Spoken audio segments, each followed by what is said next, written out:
প্রিয় দর্শক, আপনারা যে যেখানে আছেন সবাইকে প্রীতি ও শুভেচ্ছা জানিয়ে আমি রতন তালুকদার লাইভ শুরু করছি।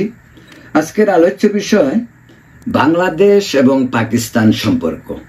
আপনারা জানেন বাংলাদেশ এবং পাকিস্তানের সম্পর্ক অতীত পতিত আওয়ামী লীগ সরকারের আমলে শীতল ছিল, কিন্তু এর অর্থ এটা না যে একেবারেই ব্যবসা বাণিজ্য ছিল না, ছিল। আওয়ামী লীগের আমলে শেষ 2023 এবং 24-এর অর্ধেক হলে 1 বছর, অন্তত এই 1 বছরের সর্বশেষ যে পরিসংখ্যান সেটা হলো প্রায় $1 বিলিয়ন ব্যবসা ছিল।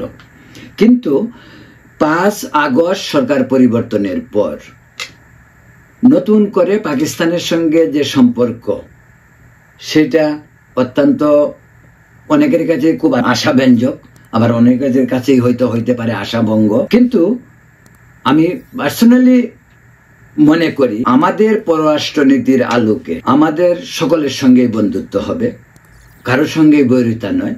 এই তো আমাদের পররাষ্ট্রনীতি। এরপরেও যেহেতু পাকিস্তানের সঙ্গে আমরা একটি দীর্ঘ বিবাদ ছিল, যে বিবাদের ফসল পাকিস্তান ভেঙে 2 টুকরা হলো।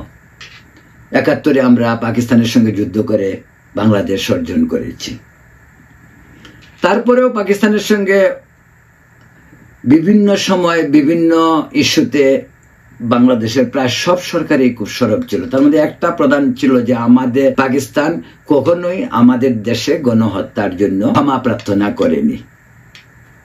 2টা ইস্যু ছিল, যে 2 নম্বর ইস্যু ছিল যে 70 সালের পূর্বে পাকিস্তানের কাছে যে আমাদের পাওনা প্রায় $4 বিলিয়ন, সেটা আমরা কখনোই পাইনি বা পাকিস্তান এটা দেওয়ার এই আলোচনায় কখনো আসেনি। 3 ছিল আরো জটিল প্রশ্ন, সেটা হলো যে পাকিস্তান বাংলাদেশে থেকে যাওয়া বিহারীদেরকে পাকিস্তানে নিয়ে যাওয়ার ফেরত নেওয়া যে আন্দোলনটা 72 সালে ওরা ফিরে যেতে চেয়েছিল, কিন্তু সেটা কিন্তু কখনোই আর হয়নি এবং এটা কোনো সরকারের সময় খুব জোরালো হয়নি। যে কারণে পাকিস্তানের যখনই পাকিস্তানের সাথে আমাদের আলাপ আলোচনা আসছে এই বিষয়টি কিন্তু কখনোই কেউ গুরুত্ব দিয়ে আলোচনা হয়নি। বাস প্রথমত আলোচনা হয়েছে, আলোচনার পর 2 দেশের ডেলিগেট 2 দিকে চলে গেল প্রতিনিধিরা, এরপরে সেটা আবার শীতল হয়ে গেল। এই কারণেই আজকে পাকিস্তানে বিহারি যারা বাংলাদেশে আটকে ছিল বা বাংলাদেশি যারা পাকিস্তানে ছিল তাদের এই বিনিময়টি হয়নি এবং কোনো বিনিময় চুক্তিও কিন্তু হয়নি। যে কারণে আজকে বিহারিদের সংখ্যা বাংলাদেশের প্রচুর। কিন্তু এখানে একটি মজার বিষয় হলো যে আজকে যারা 54 বছর ধরে পাকিস্তানি বা বাংলাদেশি করাচিতে হোক লাহোরে হোক যে যারা, তাদের 54 বছর বয়স, ওদের বয়স এখন প্রায় বৃদ্ধের পথে। আর বৃদ্ধ আগে যারা ছিল তাদের অধিকাংশ মারা গেছে। তো এখন যারা প্রজন্মের পাকিস্তানি বিহারি যারা বাংলাদেশে জন্ম তারা তো বাংলাদেশি, বা বাংলাদেশি যারা পাকিস্তানে জন্ম তারা তো পাকিস্তানি। তো এরপরেও কিন্তু আমাদের এই বিষয়গুলি নিয়ে এখনো কথাবার্তা বলা হয়, কূটনৈতিক পর্যায়ে হোক, 2 দেশের রাষ্ট্রপ্রধান পর্যায়ে হোক, মন্ত্রী পর্যায়ে হোক, হচ্ছে। তো এই বিষয়টি এই জন্যই খুব জরুরি প্রয়োজন। 5 আগস্টের বিপ্লবের পর পাকিস্তানের সাথে আমাদের একটা সম্পর্ক নর্মালাইজের দিকে এগিয়ে যাচ্ছে। এ নিয়েও বিভিন্ন জনের বিভিন্ন কথা আছে। অনেকেই বলে যে এই বিপ্লবের সঙ্গে পাকিস্তানের আইএসও জড়িত ছিল, পাকিস্তানের আইএসএ তুমি কিছু করতে পারেনি, চুপচাপ ছিল, এখন তারা সুযোগ পেয়েছে। আপনারা জানেন ব্যবসা বাণিজ্যের দিকে দ্বার কিছুটা হলে উন্মুক্ত হচ্ছে, পাকিস্তান থেকে জাহাজ আসছে। ওই রমজানের আগেই তো জাহাজ আসলো, অনেক খাদ্য নিয়ে আসলো। বাংলাদেশ থেকেও হয়তো অনেক কিছু পাকিস্তানের সাথে বাংলাদেশের বাণিজ্য ঘাটতির পরিমাণ অনেক, তারপরেও অল্প স্বল্প কিছু তো যায় এখান থেকে, সেটাও শুরু হয়েছে। এক হিসেবে সেই বিষয়টা অত্যন্ত আশাব্যঞ্জক। আমি আগেও বলছি, আমি এখনো মনে করি যে বন্ধুত্বপূর্ণ সম্পর্ক থাকা দরকার, কিন্তু সেটা যদি একতরফা হয় যেমনটি আগে ভারতের সঙ্গে আমাদের হয়েছিল। ভারতের সঙ্গে বাংলাদেশের বাণিজ্য ঘাটতি প্রচুর, ভারতের সঙ্গে আমাদের বৈষম্য, বাণিজ্য বৈষম্য তো শুধু নয়, ভারতের সঙ্গে আমাদের সাংস্কৃতিক বৈষম্য, ভারতের সঙ্গে আমাদের অন্যান্য কূটনৈতিক বা আমাদের সম্পর্ক, 2 দেশের সম্পর্কের মাঝেও প্রচন্ড বৈষম্য। একতরফা শেখ হাসিনা ভারতের সঙ্গে অনেক সম্পর্ককে অনেকভাবে হওয়া উচিত। জনগণ সাথে জনগণের সম্পর্ক, সরকারের সাথে সরকারের সম্পর্ক, কোনো বিশেষ দল বা কোনো বিশেষ নেতা নেত্রীর সঙ্গে সম্পর্ক রাষ্ট্রীয় পর্যায়ে কোনো ব্যক্তিগত সম্পর্ক এমনভাবে গড়ে একজন রাষ্ট্রপ্রধান আরেকজন রাষ্ট্রপ্রধানকে পছন্দ করতেই পারে, ভালো লাগতেই পারে, বন্ধুত্ব হতেই পারে, কিন্তু সেটার প্রতিফলন কখনো রাষ্ট্রীয় জীবনে হওয়া উচিত নয়। যেমনটি আমাদের পৃথিবীতে দেখেন বিভিন্ন দেশের রাষ্ট্রপ্রধান একে অপরকে বন্ধু বলে খুব ক্লোজ সম্পর্ক হয়, আবার সম্পর্ক দূরেও চলে যায়। সেই রকম আপনারা জানেন যে সম্প্রতি পাকিস্তানের পররাষ্ট্র সচিব আমেনা বালুচ তিনি এসে গেলে আমাদের প্রধান উপদেষ্টার সঙ্গে দেখা হলো, আমাদের পররাষ্ট্র সচিব জসিমউদ্দিনের সঙ্গে কথা বলেন, পররাষ্ট্র উপদেষ্টার সঙ্গে কথা হলো। তিনি অনেক বিতর্কও হচ্ছে, অনেকে অহেতুক বিতর্ক তৈরি করছে। কিছু কিছু ইউটিউবার আছে যারা নাকি অন্য কোনো প্রসঙ্গ পায় না, এই সমস্ত বিষয় নিয়ে অতিরিক্ত কথা বলেন। পাকিস্তানের প্রিয় মমতার আছে, আবার পাকিস্তানের বিরুদ্ধেও বলছে, আবার পাকিস্তানের সঙ্গে সম্পর্ক উন্নয়ন করতে গেলে পররাষ্ট্র উপদেষ্টা বা পররাষ্ট্র সচিবের বিরুদ্ধেও কথা বলে। আমেনা বালুচ বাংলাদেশে আসা এবং বিভিন্ন পর্যায়ে যে মিটিং, সম্ভবত পররাষ্ট্রমন্ত্রী হয়তো আসবেন, আমেনা বালুচের আসার উদ্দেশ্যটা হয়তো এটা পূর্ব প্রস্তুতি হইতে পারে। তবে পাকিস্তানের সঙ্গে বাংলাদেশের সম্পর্কের উন্নয়নের একটি মাত্র বিষয় খুব গুরুত্ব দেওয়া উচিত, সেটা হলো যে বিজনেস এর সমতা আনতে হবে। বাংলাদেশের ইকোনমি পাকিস্তানের চেয়ে অনেক স্ট্রং। কয়েকদিন আগে নিউ ইয়র্ক টাইমসের পাকিস্তান নিয়ে একটি স্টোরি পড়তেছিলাম, পাকিস্তানের অর্থনৈতিক অবস্থা নিয়ে। সেখানে পরিষ্কার লিখছিল যে Pakistan the country is almost bankrupt. Pakistan একটা দেউলিয়া কান্ট্রি। পাকিস্তান শুধু বিভিন্ন দেশের সৌদি আরব এবং চীন বা আরো কিছু তার বন্ধু দেশের অনুদানের উপর পাকিস্তান ব্যক্তিটা দাঁড়িয়ে আছে। বিকজ পাকিস্তানের সাধারণ মানুষ, পাকিস্তানের যে শাসকদের দ্বারা যে পরিমাণ বৈষম্য, সেটার প্রমাণ তো পাওয়া যায়, বেলুচিস্তান সিন্ধ পাওয়া যাচ্ছে। সেখানে আর্মি যত সবল, সাধারণ মানুষ কিন্তু এত সবল না। আপনারা জানেন কয়েকদিন আগেই পাকিস্তানের রুটির জন্য কারাগারি হয়েছে, তেলের জন্য কারাগারি হয়েছে, গ্যাসের জন্য কারাগারি হয়েছে, মানুষের খাদ্য নেই। তো এই যখন পাকিস্তানের অবস্থা, তার সাথে আমরা আছি অনেক ভালো অবস্থানে।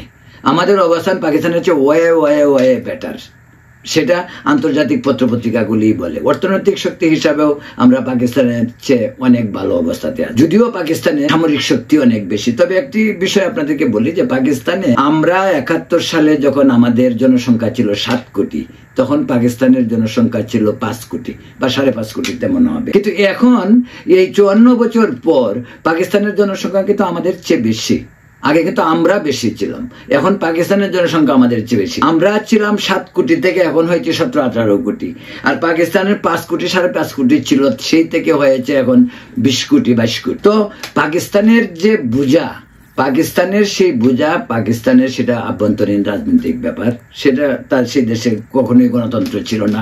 অফ এন্ড অন গণতন্ত্র এসেছে, কিন্তু সামরিক জাতাকলে পাকিস্তান সবসময় নিষ্পেষিত, সেটা এখনো নিষ্পেষিত। তো আমরা যখন পাকিস্তানের সাথে সম্পর্ক করতে যাব, আমাদেরকে এই বিষয়গুলি আমাদের বিবেচনায় আনতে হবে।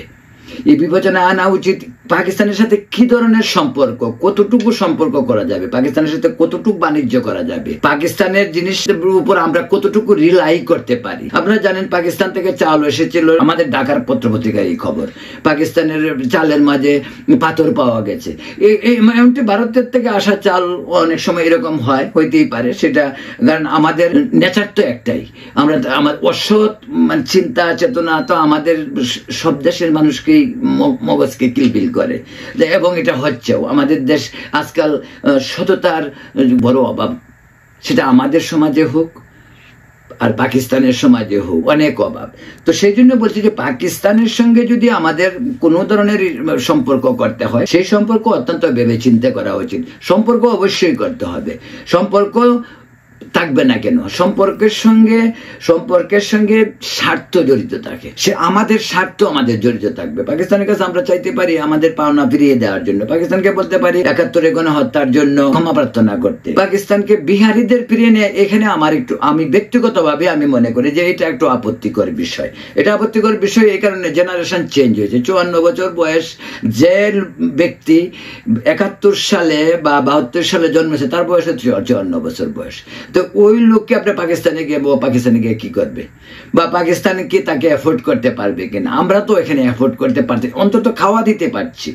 তো এবং এরা বাংলাদেশি, ওইটা কোনো অবস্থাতেই ওইটা অস্বীকার করার উপায় নেই যে ওরা বাংলাদেশি না। ওরা এই দেশে জন্ম, এই দেশে পড়াশোনা করে, হয়তো তাদের ভাষাও কথা বলে, তারা বাংলা ভাষাও কথা বলে। তো এই বিষয়টা আমার কাছে মনে হয় একটু বাড়াবাড়ি হবে। এই পর্যায়ে যাওয়াটাও সম্ভবত আমার মনে হয় ঠিক না। ইদার ওয়ে এটা বাংলাদেশ থেকে পাকিস্তানে নেওয়া হোক বা পাকিস্তান থেকে বাংলাদেশে আনা হোক, এই যে ডেমোগ্রাফিক চেঞ্জ বা এইটা বোধহয় আমার মনে হয় আমাদের জন্য টু মাচ। এই জিনিসটা সরকার হয়তো ভেবে দেখতে পারে। তবে বাকি দুটো ইস্যু, বাণিজ্য বাড়তে পারে, আমাদের যোগাযোগ ব্যবস্থা এবং নিরাপত্তার ব্যাপার নিয়েও পাকিস্তানের সঙ্গে আমাদের সামরিক কৌশল থাকতেই পারে। তো সবচেয়ে বড় কথা, পাকিস্তানকে ক্ষমা চাওয়া উচিত। তো এবং পাকিস্তান আমাদের যে পাওনা সেটাও পাকিস্তানকে ফেরত দেওয়ার বিষয়টি আরো জোরালোভাবে বলা উচিত। তবে যাই হোক, একটা দরজা তো এখন ওপেন হয়েছে। পাকিস্তানের সাথে সম্পর্ক গত 15 বছর খুবই শীতল ছিল, কিন্তু বাণিজ্য বন্ধ ছিল না। এই জন্য আমাদেরকে আগেই বলছি, পাকিস্তানের সাথে প্রায় প্রতি বছর $1 বিলিয়ন উপরে বাণিজ্য শেখ হাসিনার সরকারের আমলেও হয়েছে। যারা ওই সমস্ত মিথ্যা ভুল তথ্য ইউটিউবে চিৎকার করে, এই সমস্ত সবই গুজব। পাকিস্তানের সাথে শেখ হাসিনার সম্পর্ক ভালো ছিল না, ব্যবসা বাণিজ্য ছিল ঠিকই, এবং পাকিস্তানের সাথে ভালো ছিল না বলতে ভারতের মতো সাথে যেমন ছিল তেমন ছিল না, কিন্তু সম্পর্ক পাকিস্তানের সঙ্গে ছিল। তো প্রিয় দর্শক, এই প্রসঙ্গে আজ এখানেই।